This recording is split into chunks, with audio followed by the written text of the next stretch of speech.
पिछले किस्त में आपने देखा कि गायकली और पीरो मुर्शिद तूतकिन को एक गुफा में ले जाते हैं और जब पीछे से नोयान आ जाता है। नोयान जैसे ही गुफा में दाखिल होने वाला होता है तो पीछे से गायकली भागता हुआ उन्हें दिखाई देता है और नोयान उसके पीछे लग जाता है।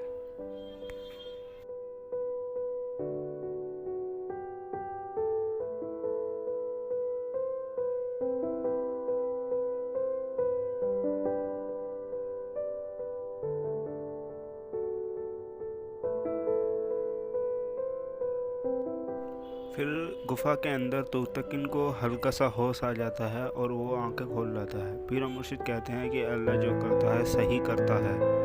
दूसरी तरफ जिरगा चल रहा होता है। जिरगा का फैसला गुमस्तकिन को करना था और अर्तुगरुल को जिरगे में लाया जाता है और अर्तुगरुल जिरगे के अंदर दाखिल होता है। जब उसकी माँ हाय माँ कहती है कि बेटा तुम ठीक हो, और अर्तुगरुल सलाम कर कर अंदर को चला जाता है।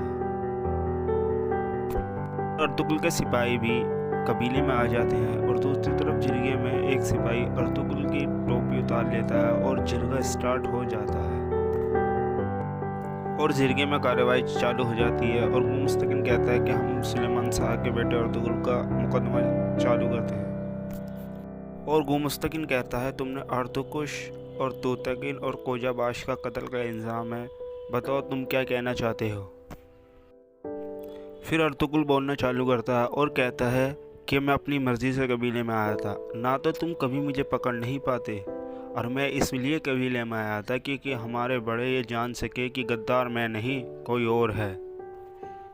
और गुमुस्तकिन कहता है कि अपने लफ्ज़ों के साथ खेलना बंद करो और सीधा सीधा जवाब दो। अर्तुगरुल कहता है कि ये तुम्हारा झूठा फरेब हमारे कई कबीलों को तोड़ने की साजिश है।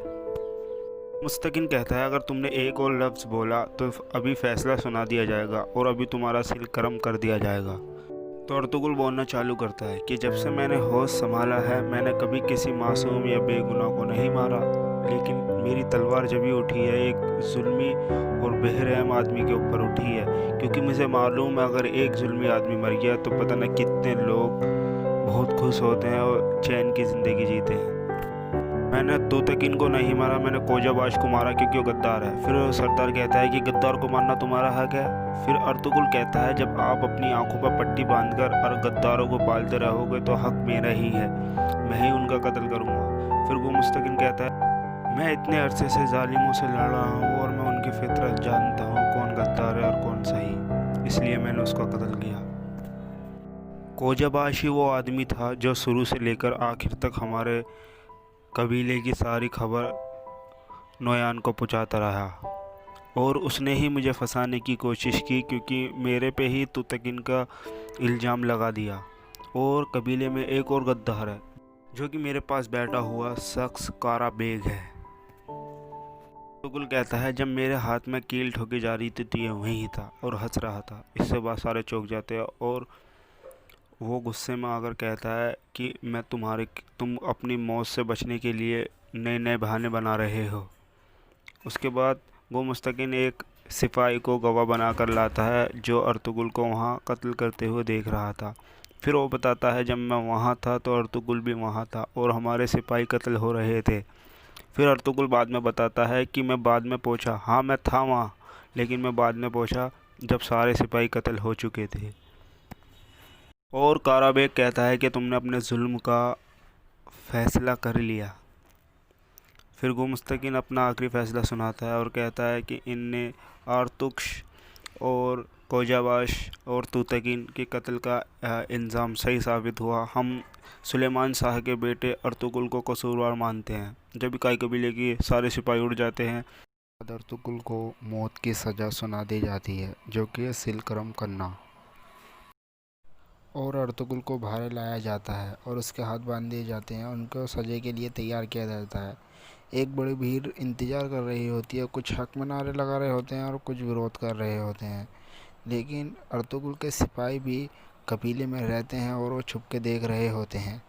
इसके बाद सलजान उनके पास खड़ी रहती है गुंदोगदो से कि कहती हमें हैं इशारा जाओ करो जब भी और बाहर अर्तुल आना। को बचा लो। उसके गुंदोगदो बाद कहता है भाई हाँ मुझे अब यही करना होगा। गुंदोगदो से लेकिन कहती जैसे है ही कि वो बाहर बचा की लो तरफ अपने बढ़ता है भाई को। दो सिपाही उसकी लेकिन गर्दन पर गुंदोगदो तलवार रख ऐसे ही देते हैं कहता है और एक सिपाही और हामा खातून की गुंदोगदो को गर्दन पर गिरफ्तार तलवार कर रख लिया देता जाता है। है। इस तरह वो दोनों बेबस हो जाते हैं। दूसरी तरफ काराबिक काराबिक सरदार को तलवार से कुरकुर सरदार की तरफ बढ़ाता है। जैसे ही कुरकुर सरदार तलवार निकालता है और हवा में बुलंद करता है। तलवार ऐन उस वक्त वैसे सलजान ही अर्तुल चलता के है। साथियों को कहती है अर्तुल कि उसके जाओ सिपाही को और कहती है अर्तुल जाओ को बचा बचा लो। लो। फिर जिसके वहाँ बाद वो जो फौरन भी छलांगे सिपाही मारते रहते हुए हैं घोड़ा गाड़ी से बाहर आ फिर जाते वहाँ हैं। थोड़ी इसके देर बाद जंग सलजान होती है दुमरुद को और भी आवाज़ देखते ही देती है देखते और वो भी अपने सिपाहियों सारे के साथ कबीले हमला में कर देता है। जंग